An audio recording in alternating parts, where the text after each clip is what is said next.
شہر کی خصوصی مہمان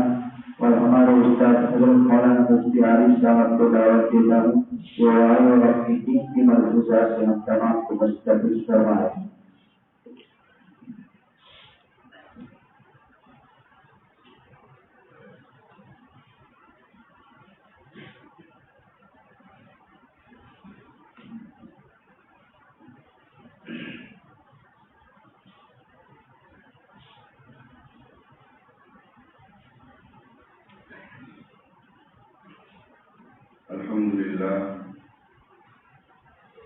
الحمد لله نحمده ونستعينه ونستغفره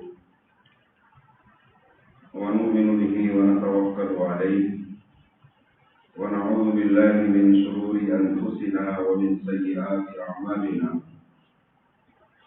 ونعوذ بالله من شرور أنفسنا ومن سيئات أعمالنا ونعوذ بالله من شرور أنفسنا ومن سيئات أعمالنا من يهده الله فلا مضل له ومن يضلله فلا هادي له ونشهد أن لا إله إلا الله وحده لا شريك له ونشهد أن سيدنا وسندنا وشفيعنا وحبيبنا ومولانا محمدا عبده ورسوله صلى الله تعالى عليه وعلى آله وأصحابه وبارك وسلم تسليما كثيرا كثيرا أما بعد فأعوذ بالله من الشيطان الرجيم بسم الله الرحمن الرحيم ووصى بها إبراهيم بنيه ويعقوب يا بني إن الله اصطفى لكم الدين فلا تموتن إلا وأنتم مسلمون أم كنتم شهداء إذ حضر يعقوب الموت إذ قال لبنيه ما تعبدون من بعدي قالوا نعبد إلهك وإله آبائك إبراهيم وإسماعيل وإسحاق إلها واحدا ونحن له مسلمون وقال تعالى وإذ قال إبراهيم رب اجعل هذا البلد آمنا واجنبني وبني أن نعبد الأصنام وقال تعالى يقولون يا ويلتنا أطعنا الله وأطعنا الرسول وقالوا ربنا إنا أطعنا سادتنا وكبراءنا فأضلونا السبيل ربنا آتهم ضعفين من العذاب والعنهم لعنا كبيرا صدق الله العظيم وصدق رسوله النبي الأمي الكريم ونحن على ذلك لمن الشاهدين والشاكرين والحمد لله رب العالمين۔ قابل صد تعظیم و تکریم صدر مجلس شیخ الحدیث جامعہ عربیہ نقیب الاسلام حضرت مولانا خلیل صاحب دامت برکاتہ العالیہ، اسی طرح اس بستی کے معطر محترم علماء کرام، حفاظ کتاب اللہ، بزرگوں اور امت کا قیمتی ترین سرمایہ، میرے عزیز ترین نوجوان بھائیوں، ابھی کچھ لمحات پہلے صدر مجلس نے اپنے دل کے جذبات کافی حد تک مجلس کی مناسبت سے آپ لوگوں تک پہنچا ہی لیے۔ اس کے بعد گفتگو کی شاید کسی طرح کوئی ضرورت نہیں رہتی ہے، لیکن وہ ایک ہمارے استاد محترم کا جملہ یاد آتا ہے کہ وہ جامن آتے ہیں، جامن آپ رکھیے، تو جو جامن آتے ہیں اس کو جب کوئی آدمی خریدتا ہے تو کبھی کبھی اس میں اسی جیسا ایک وہ بھمڑا کیا کہتے ہیں اللہ جانے وہ بھی آ جاتا ہے کبھی۔ اب وہ اس کے ساتھ ملا ہوا رہتا ہے تو آدمی بڑے مزے سے وہ جامن کھاتا ہے، اچانک وہ بھی اس کے ہاتھ میں آ کر منہ میں دب جاتا ہے۔ اب ظاہری بات ہے کہ جب وہ دبتا ہے تو اس سے پہلے جامن کھائے تو وہ کوئی آواز نہیں کرتے ہیں، لیکن جب اس کو کھایا جائے تو وہ چون چین چاں کچھ بھی کرتا ہے۔ تو پھر اب چونکہ پیسے دے کے خریدا ہے تو وہ خریدنے والا بولتا ہے کہ تو چون کر کے چاٹ کر، جب تلنے میں آیا ہے تو کھا کر ہی رکھوں گا۔ تو بستی والوں نے جب تجھے یہاں بلایا ہے، حضرت مولانا کی ساری باتیں اسی طرح ہو گئی، اب میں کسی بھی طرح بہانہ کرنے جاؤں تو نہیں چلے گا، اس لیے کہ تلنے میں آ گیا تو میں چون کروں کہ چاٹ کروں، آپ لوگ مجھے چبا کر ہی رہیں گے۔ خیر، اللہ تبارک و تعالیٰ حضرت مولانا کے دل سے نکلی ہوئی باتوں کو ہم سب کے دلوں میں جما دے اور اس پر عمل کرنے کی توفیق عطا فرمائے۔ بھائیو، ابھی بہت سنگین مسئلہ یہی اولاد کی تربیت کا ہے۔ ہم سب دنیا کے کمانے میں، دنیا کو جمع کرنے میں، اپنے غفلت میں اوقات کو گزارنے میں، ایران دوران کی باتوں کے کرنے میں، ان چیزوں کے سمجھنے، بولنے اور اس کی فکروں کے کرنے میں جس کی ہمیں نہ دنیا میں کوئی ذمہ داری حوالے کی گئی، نہ آخرت میں اس کے بارے میں سوال ہوگا، لیکن اس کے پیچھے ہمارے اوقات ضائع ہوتے ہیں۔ اور جن چیزوں کی طرف ہمیں توجہ کرنی چاہیے، جن چیزوں کے پیچھے ہمارے اوقات گزرنے اور صرف ہونے چاہیے، ذرہ برابر ہمیں نہ اس کا فکر ہے، نہ اس کی فکر کا کوئی احساس ہے، نہ دور دور تک ہم کوئی منصوبہ اور پلان بنائے ہوئے ہیں کہ ہم ان غفلتوں کو کیسے دور کریں۔ بھائیوں، سر کے اوپر سے پانی گزر رہا ہے۔ اب ایسا نہیں رہا کہ بھائی کم از کم یہاں تک تھا تو ہم کسی طرح اپنے ناک کے ذریعے سانس لے کر منہ میں پانی کو داخل ہونے سے بچا لے، سر کے اوپر سے پانی جا رہا ہے۔ کچھ لوگ ہیں جو ٹیوب لے کر ہم لوگوں کو ڈوبتے ہوئے بچانے کے لیے ابھی بھی ہمارا فکر کرتے ہیں، ان کی قدر سمجھیں، ان کو سراہوں پر بٹھائیں، ان کو پلکوں پر سجائیں، ان کی قدر کر کے، ان کا احترام کر کے، ان کی عزت کر کے، ان کی کہی ہوئی سنائی جانے والی تمام باتوں کو دلوں میں لے کر جوڑ کر زندگی میں اپنانے کی کوشش کریں، ورنہ ایسے دن ہم اپنی آنکھوں سے دیکھیں گے کہ ایک فرد ابھی ہماری نسل میں سے مرتد ہو رہا ہے۔ آئے دن ایسے اوقات ہماری زندگی میں آئیں گے کہ نسلوں کی نسلیں مرتد ہو جائے گی اور ہمارے بدن پر چون رکھے گئے گی۔ اللہ کے نبی صلی اللہ علیہ وسلم کے یہاں کسی انسان کا مسلمان ہونا بہت قیمتی ضرور سمجھا جاتا تھا، لیکن روایتوں کے خلاصے میں یہاں تک بات آتی ہے کہ اگر 1000 افراد ایمان قبول کریں اور ایک طرف ایک مومن اور مسلمان ایمان اور اسلام کو چھوڑ کے چلا جاتا ہے تو اللہ کے نبی صلی اللہ علیہ وسلم پر یہ بہت گرا گزرتا تھا کہ میرا کوئی امتی اور میرا کوئی فرد میرے اسلام اور ایمان کو چھوڑ کے کسی اور طرف جاتا ہے۔ مولانا نے جیسے سمجھایا کہ اس کی وجوہات میں سے بہت بڑی وجہ یہ ہے کہ ہم سب اس کے ذمہ دار ہیں، کسی کو ذمہ دار نہ ٹھہرائیں۔ ہر باپ اپنی اولاد کا ذمہ دار، ہر بڑا بھائی اپنے چھوٹے بھائی بہن کا ذمہ دار، ہر ماں اپنی اولاد کی ذمہ دار، ہر محلے کا چودھری اور بڑی عمر کا آدمی اپنے محلے کے تمام بچوں کا ذمہ دار ہے۔ مجھے یاد ہے بچپنوں میں ہم نے بڑے بوڑھوں سے ان باتوں کو سنا تھا کہ گاؤں میں اگر کوئی ایک انسان بھی بلاکار اور زنا کرتا تھا، گاؤں کے لوگ جمع ہو کے اس کو سزا دیا کرتے تھے۔ ناز ہوئی جمہوریت کا، ستیہ ناز ہوئی جمہوریت کا، جس میں ہم سب کے بعد سے اس دیہات میں پائی جانے والی پنچایتوں کے طور پر جو لیڈرشپ تھی، جو چودھری بنا تھا، اس کو ختم کر دیا، اور ختم کرنے کے بعد اب آزادی کے نام پر، بولنے کی آزادی، سوچنے کی آزادی، دیکھنے کی آزادی اور ویژن کی آزادی کے نام پر ہم سے وہ سارے حقوق چھین لیے گئے کہ ہم اپنی اولاد کو بھی صحیح معنی میں کوئی سبق نہیں سکھا پاتے ہیں۔ ورنہ پہلے میرا بچہ ہو اور وہ کوئی غلطی کرتا تھا، گاؤں کا کوئی بھی آدمی اس کو روکتا تھا، مجھے برا نہیں لگتا، لیکن جمہوریت دھیرے دھیرے دھیرے دھیرے لوکشاہی بنا، دھیرے دھیرے دھیرے ہماری رگوں میں ایسا بیٹھ گیا ہے کہ اب ہم کسی کی طرف سے ہمارے بچوں کو اگر روکا ٹوکا جاتا ہے تو اس کو برداشت کرنے تک تیار نہیں۔ میں نے آپ لوگوں کے سامنے جن آیات کریمہ کا سہارا لیا،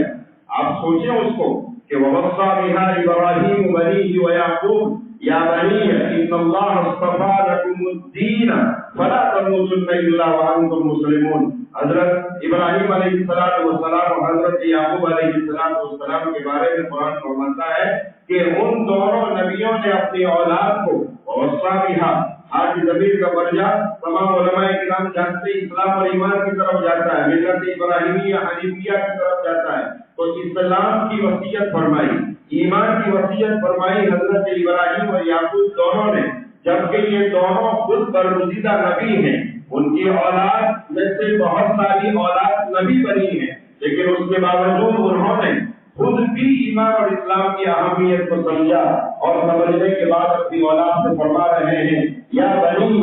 ان اللہ اصطفیٰ لکم الدین، اے میری اولاد اللہ نے تمہارے لیے چنا ہے دین اسلام اور دین ایمان کو، لا تموتن الا وانتم مسلمون، ایمان اور اسلام کی عظمت کو، اس کے ویلیو کو، اس کے امپورٹنس کو، اس کی اہمیت کو اپنے دل و دماغ میں اتنا بٹھاؤ کہ تمہاری نظر مسلمان بنے، تمہارا دماغ مسلمان بنے، تمہارا ہاتھ مسلمان بنے، تمہارا پیٹ مسلمان بنے، تمہاری شرم گاہیں بھی مسلمان بنے۔ آج ہمارا حال یہ ہے کہ ہم بظاہر اپنے آپ کو مسلمانوں کی فہرست میں تو شامل کیے ہوئے ہیں، لیکن میری نظر مسلمان نہیں ہے، اس لیے کہ اسلام جس نظر سے مجھے دیکھنے کا حکم دیتا ہے اس نظر سے میں نہیں دیکھا کرتا۔ مولانا نے جو 18ویں پارے کی آیت کا سہارا لیا تھا، اس آیت کریمہ میں جن آیات کے ذریعے حقیقت میں ان تمام برائیوں کو روکا گیا ہے، قرآن مجید میں نماز کا حکم مرد اور عورت کو ساتھ میں دیا ہے، زکات کا حکم ساتھ میں دیا، حج کا حکم زکات میں دیا، لیکن جہاں نظر کی حفاظت کی بات آئی قرآن نے کہا قل للمؤمنین یغضوا من ابصارہم ویحفظوا فروجہم ذلک ازکی لہم، مردوں کو الگ سے خطاب کر کے کہا اے مردوں کی جماعت اپنی نظروں کی حفاظت کرنا، اپنے نگاہوں کی حفاظت کرنا اور شرمگاہوں کی حفاظت کرنا۔ یہاں عورتیں بھی شامل تھی، لیکن قرآن مجید نے اس کی اہمیت کو سمجھا کہ یہ پیغام کتنا ضروری ہے تو الگ سے عورتوں کو خطاب کر کے کہا وَقُلْ لِلْمُؤْمِنَاتِ یغضضن من ابصارہن ویحفظن فروجہن۔ اللہ کے نبی صلی اللہ علیہ وسلم کو حکم دیا کہ صرف مردوں کو اس کی ترغیب اور تعلیم نہ دیں، صرف مردوں کو اس کی ہدایت نہ دیں، بلکہ عورتوں کو بھی دیں کہ وہ اپنی نظر کی، اپنی نگاہ کی اور اپنی شرمگاہوں کی حفاظت فرمائیں۔ عجیب بات ہے کہ ان دونوں آیتوں کو جو نظر کی حفاظت کی ہے سورہ نور میں جگہ دی گئی ہے۔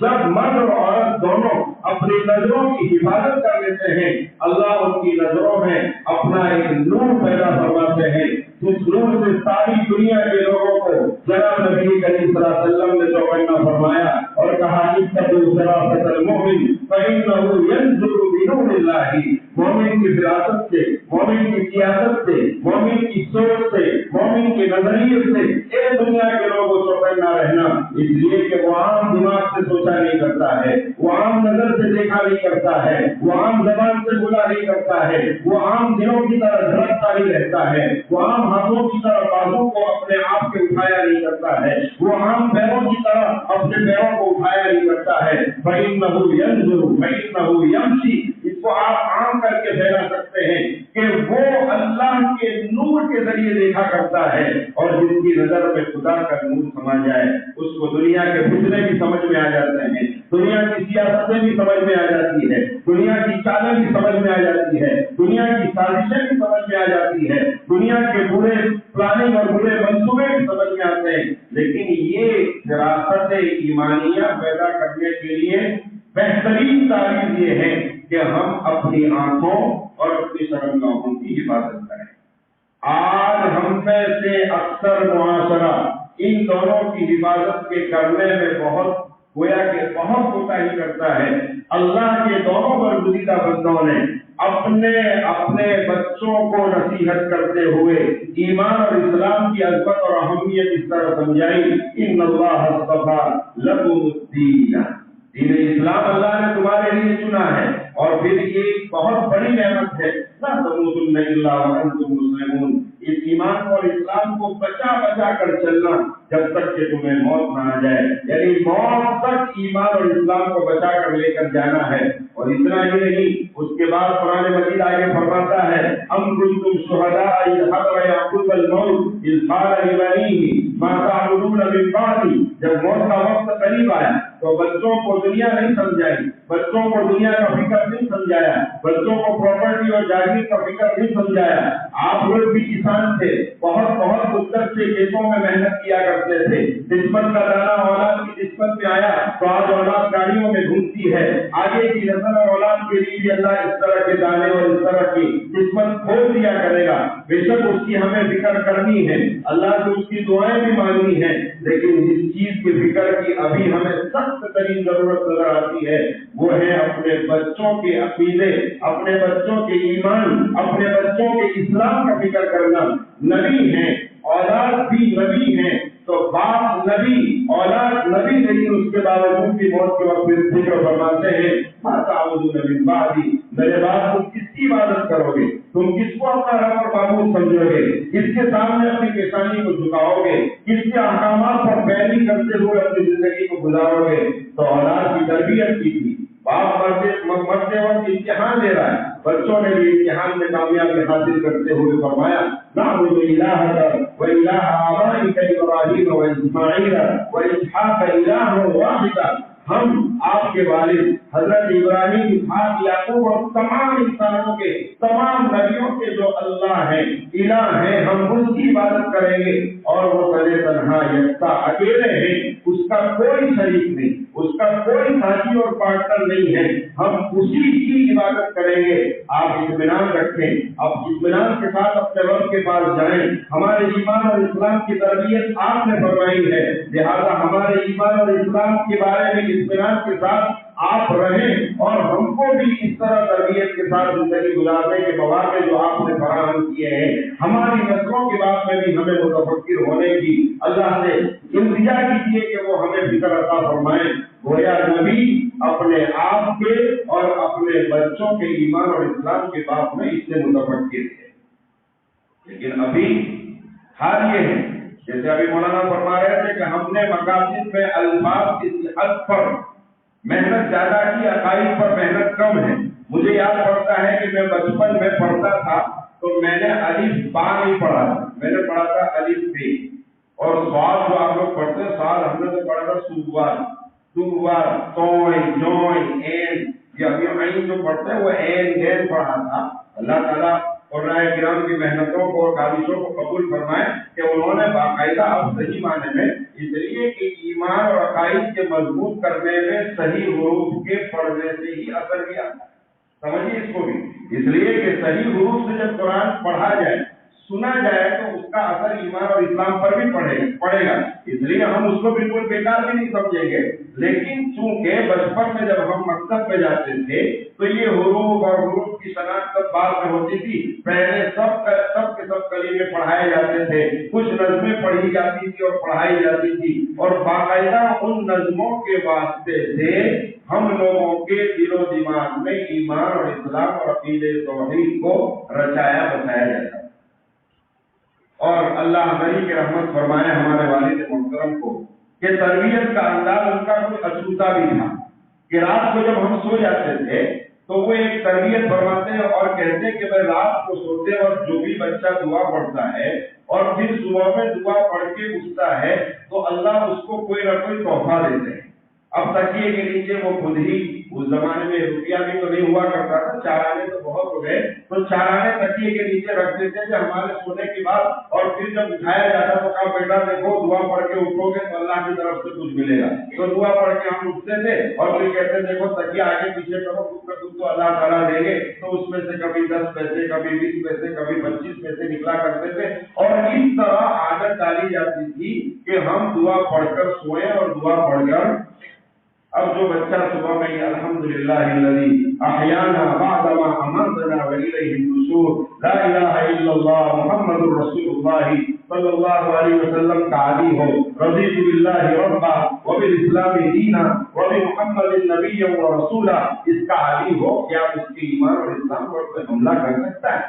نہیں۔ لیکن حال کیا ہے، باپ بھی بغیر نماز کے سویا ہے، ماں بھی بغیر نماز کے سوئی ہے، اور پاکی ناپاکی کا کوئی خیال گھر میں کسی کو نہیں ہے۔ پرانے گھروں میں باغوں میں بیت الخلا ہوا کرتا تھا، اس کے باوجود بھی لوگ دعاؤں کا بہت سخت اہتمام فرماتے تھے۔ آج گھر گھر میں ہر کمرے میں بیت الخلا آ چکے ہیں، لہٰذا زیادہ ضرورت ہے اس بات کی کہ ہم دعاؤں کے پڑھنے کا اہتمام بیت الخلاء میں جانے اور نکلنے کا کریں، اس لیے کہ انی اعوذ بک من الخبث والخبائث والی جو دعا ہے اس میں یہ بھی بتایا جاتا ہے کہ اگر کوئی اس طرح کی دعا پڑھ کے نہیں جاتا تو شیطان ان کی شرمگاہوں سے کھیلا کرتے ہیں اور اسی سے پھر انسان ہوس کا، شہوت کا، بےجا طریقوں سے اپنی شہوتوں کی پورا کرنے کا عادی بنتا ہے اور دھیرے دھیرے شیطان وساوس کو ڈالنا شروع کرتا ہے قلوب پر اور دماغ پر، جس کی وجہ سے آج آپ بہت سارے لوگوں کو دیکھتے ہوں گے جو ڈپریشن کے اور مانسک روگوں کے بیمار نظر آتے ہیں۔ اس کی وجوہات میں سے ایک وجہ یہ بھی ہے کہ ہم نے بیت الخلاء ایک تو ہر کمرے میں رکھے ہیں اور پھر رکھنے کے بعد جتنا زیادہ دعاؤں کا اہتمام اس میں جانے اور نکلنے کا کرنا چاہیے اس کو ترک کر دیا۔ نتیجہ یہ ہے کہ شیطان ہمارے قلوب پر، شیطان ہمارے دماغوں پر، شیطان ہماری نظروں پر، شیطان ہمارے ہاتھوں پر، شیطان ہماری شرمگاہوں پر، شیطان ہمارے پیٹ اور ہمارے پیروں پر عابد ہو چکا ہے۔ جب چاہے وہ ہم سے کھیل لیتا ہے، جب چاہے وہ ہم سے اسلام اور ایمان کو سلب کر لیتا ہے۔ اس لیے میرے بھائیوں، اولاد کی تربیت کے باب میں سخت سے سخت کارروائیاں کرتے ہوئے ہم آگے بڑھیں اور اس کے بارے میں سخت فکر فرمائیں، ورنہ یہ نسلیں جو ابھی معصوم بچوں کی شکل میں ہمیں نظر آتی ہے، اللہ حفاظت فرمائے، اللہ حفاظت فرمائے، کہیں ایسا نہ ہو کہ ہماری نظروں کے سامنے ہمیں وہ مرتد ہوتے ہوئے نظر آ جائے، وہ اسلام چھوڑتے ہوئے نظر آ جائے۔ اس لیے کہ آج ہمارے بچے کے دل میں اسلام اور ایمان کی عظمت نہیں ہے۔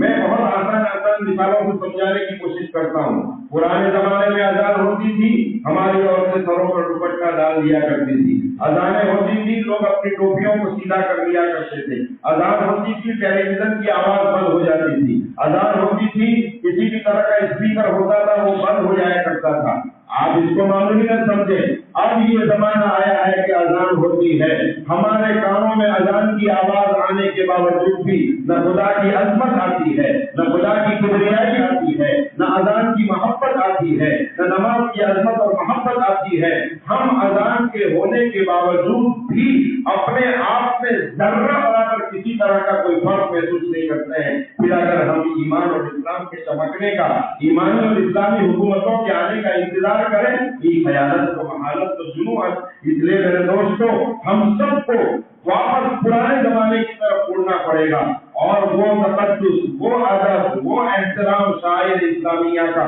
ملحوظ رکھنا پڑے گا، اپنے بچوں میں وہ پیدا کرنا پڑے گا، اپنے گھر کی عورتوں میں اس کو بٹھانا پڑے گا، جب جا کر ہماری نسلوں کے ایمان اور اسلام کا سودا، جو آج وہ لوگ جنہیں پیشاب کرنے کا سلیقہ نہیں ہے، پیشاب کے بعد پاکی ناپاکی کس کو کہتے ہیں اس کا سلیقہ نہیں ہے، گاڑیوں میں اپنے ماں باپ کو آگے بٹھانے کی بجائے جو قوم کتوں کو بٹھایا کرتی ہے اور اپنے ماں باپ کو اولڈ ہاؤس اور گجراتوں میں چھوڑ جایا کرتی ہے، میری بہن میں بھی ان کی سنسکرتی، ان کا کلچر، ان کی تہذیب کو دیکھ کے ان کی طرف مائل ہو جائیں، بہت افسوس کی بات ہے۔ ہمارا کلچر بہت مقدس، ہماری تہذیب بہت مقدس، ہماری سنسکرتی بہت پوتر ہے، ہمیں کسی کے پاس سے کچھ بھی لینے کی ضرورت نہیں ہے۔ اللہ نے، اسلام نے وہ ساری تاکید دی ہے، وہ ساری چیزیں دی ہے کہ ہم دینے والی قوم ہیں، چاہے دینے میں سنسکرتی ہو،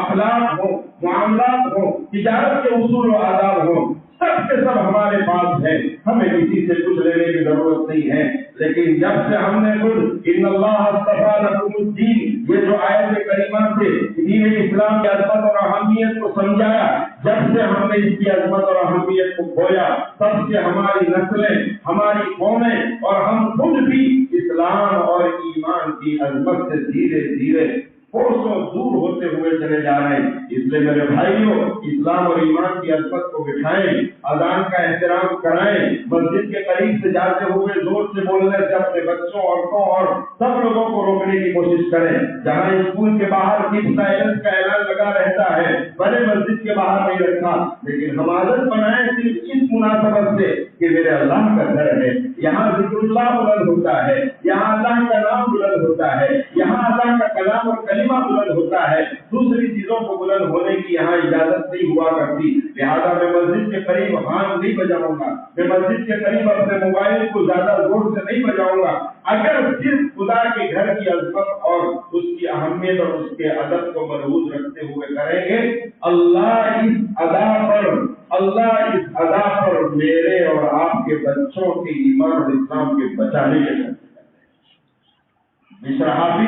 جس نے اللہ تبارک و تعالیٰ کے نام کی صرف قدر کی، اللہ نے ولایت کا مقام عطا کر دیا۔ اگر ہم بھی اس طرح مسجدوں کا، اذان کا، اللہ کے نام کا اور اس کے شاعر کا ادب کریں گے، کیا اللہ کی قدرت وہ نہیں ہے؟ ابھی آپ سب نے دیکھی کہ حضرت یوسف کو جیل اور قید خانے میں سے جس رب نے نکال کر کرسی مصر پر براجمان کیا تھا، آج اللہ نے اسی کرشمے کو دکھا کر ہمارے پڑوس کے کسی ملک کے بے یار و مددگار، بے سر و سامان لوگوں کو جو جیلوں میں پڑے ہوئے تھے، جو لوگوں کی مارے کھا رہے تھے اور برسوں سے میزائل کو برداشت کر رہے تھے، اللہ نے ان کو پھر سے کرسیوں پر براجمان کیا ہے۔ اللہ کی طاقت تو وہ ہے، اس کی قدرت تو وہ ہے، وہ ہمیں بھی دے سکتا ہے، وہ ہمیں بھی عطا کر سکتا ہے، اس کے خزانے میں اور اس کی قدرت میں اور قوت میں کوئی کمی نہیں آئی ہے۔ لہٰذا میرے دوستوں، ہم اسی ایمان کو پیدا کرنے کا فکر کریں جس میں ہم خود اپنی تربیت کریں، قرآن اور حدیث کے سانچے میں، قرآن اور حدیث کی روشنی میں اپنی خود کی اصلاح معاشرے میں اصلاح بعد میں ہے۔ سب سے پہلے تو ہمیں خود اپنی صلاح کی اور اپنے آپ کو نیک بنانے کی فکر کرنے کی ضرورت ہے۔ جب ہر ماں باپ نیک بن جائیں گے، ہر بڑے نیک بن جائیں گے، ہر ذمہ دار نیک بن جائیں گے، پھر اس کے بعد اگر وہ اصلاح کے میدان میں آگے نکلتے ہیں، اللہ ہدایت کے سرچشموں کو عام کر دیا کرتا ہے۔ لہذا ہم اپنے آپ کو بھی قرآن اور حدیث کی روشنی میں اللہ کا محتاج بنا کر تربیت کا فکر فرمائیں۔ میں اس کے لیے بھی استدلال کرتے ہوئے اسی آیت کریمہ کا سہارا لیتا ہوں، وَإِذْ قَالَ إِبْرَاهِيمُ رَبِّ اجْعَلْ هَٰذَا الْبَلَدَ آمِنًا وَاجْنُبْنِي، حضرت ابراہیم فرما رہے ہیں وَاجْنُبْنِي وَبَنِيَّ أَن نَّعْبُدَ الْأَصْنَامَ، حضرت ابراہیم ہیں جن کے بارے میں اللہ تبارک و تعالیٰ نے خود فرمایا ثُمَّ أَوْحَيْنَا إِلَيْكَ أَنِ اتَّبِعْ مِلَّةَ إِبْرَاهِيمَ حَنِيفًا، وہ حضرت ابراہیم خود فرما رہے ہیں وَاجْنُبْنِی، اے اللہ کو مجھے وَبَنِیَّ اور میری اولاد کو بچانا، کس بات سے بچانا؟ أَن نَّعْبُدَ الْأَصْنَامَ، کہیں ایسا نہ ہو کہ ہم بتوں کی پرستش میں لگ جائیں۔ حضرت ابراہیم خود اپنے ایمان کے بارے میں متفکر ہیں، اور ہم بالکل اپنے ایمان اور اسلام کے بارے میں ہمیں کوئی فکر نہیں۔ جب اپنے بارے میں نہیں ہے تو اپنی نسلوں کے بارے میں کہاں ہوگا؟ اس لیے میرے دوستوں، سب سے زیادہ فکر ہم اس کی کریں کہ ہم اپنی بھی تربیت کریں، اپنی اولاد کی بھی کریں۔ دوسرے نمبر پر جو ضرورت ہے وہ یہ ہے آج کے معاشرے میں کہ ہماری بہن بیٹیاں یا ہمارے بچے تو ہمارے کنٹرول سے باہر ہیں، اس کی ان جملہ وجوہات میں سے ایک بہت اہم وجہ یہ بھی ہے کہ ہم نے اپنے گھر والوں کو وقت دینا چھوڑ دیا ہے۔ گھر والوں کو وقت نہیں دیتے ہیں، باہر کے لوگوں کے لیے بہت وقت ہے، ہمارے بہت وقت ہے، دوستوں یاروں کے لیے بھی ہمارے پاس بہت وقت ہے، لیکن اپنے بچوں کے لیے ہمارے پاس وقت نہیں ہے، اپنی بیویوں کے لیے ہمارے پاس وقت نہیں ہے، اپنے گھر والوں کے لیے ہمارے پاس وقت نہیں ہے۔ اللہ کے نبی صلی اللہ علیہ وسلم سے زیادہ مشغول اس دنیا میں نہ کوئی آیا تھا نہ کوئی آ سکتا ہے، لیکن آپ علیہ السلام کی عادت شریفہ میں یہ بات شامل تھی کہ جن بیوی کے یہاں، جن ہماری امی کے یہاں اللہ کے نبی صلی اللہ علیہ وسلم کی رات گزارنے کی باری ہوتی تھی، وہاں تو آپ مغرب کے بعد تشریف لے جاتے تھے، لیکن اس سے پہلے عصر اور مغرب کے بیچ کا جو وقت ہوتا تھا، عام عادت شریفہ علیہ السلام کی یہ تھی کہ آپ اپنے رشتہ داروں کے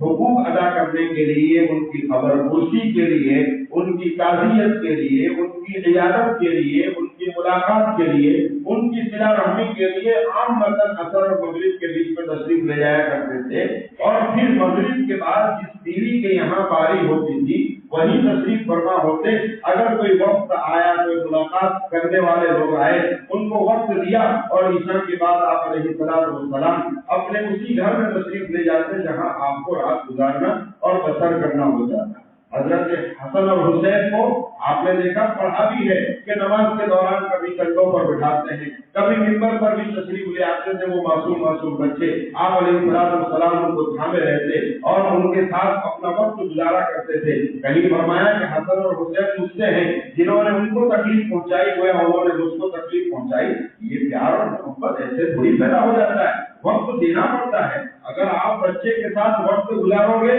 آپ کو آپ کا بچہ دن بھر میں جہاں بھی آپ مشغول ہوں گے ضرور یاد آ جائے، اس کی مسکراہٹ آپ کو کہیں نہ کہیں ڈسٹرب کر دے گی اور دنیا بھر کی تھکان لے کر اگر آپ گھر میں داخل ہوئے لیکن آپ نے بچے کو پہلے سے وقت دیا ہے اور اس کو محبتیں عنایت کی ہے، دروازے پر وہ معصوم سا بچہ مسکرا کر جب آپ کا استقبال کرتا ہے دن بھر کی تھکان آپ بھول جائے۔